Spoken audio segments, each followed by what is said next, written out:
तर चला मंडळी, आज करू आपण काळ्या रश्श्याची, काळ्या मसाल्याची फ्लावरची भाजी.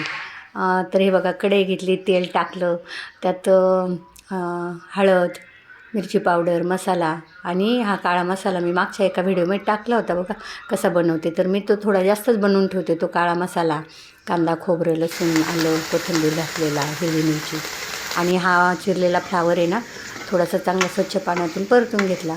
नंतर तो मसाला छान परतला, मग त्याच्यात तो फ्लावर घातला आणि असं छान मस्त परतून घ्यायचं.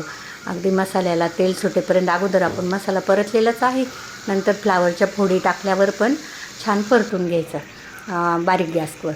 आणि मग नंतर आपल्याला पाहिजे तेवढं त्याच्यात पाणी घालायचं. आणि बघा, आता हे पाणी घातल्यावर एकदा ढवळून घ्यायचं, घट्ट पातळ बघायचं.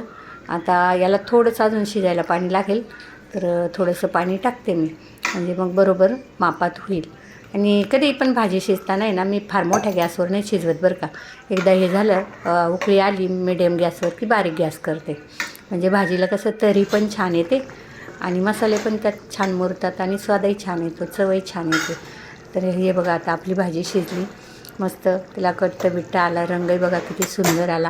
ही आमची आहे ना खेडेगावात अशाच गावरान पद्धतीनं भाजी करतात. त्याला काही फारसे जास्त असे स्ट्रॉंग मसाले किंवा विकतचे तर मी वापरतच नाही, तुम्हाला बऱ्याचदा मी सांगितलं आहे.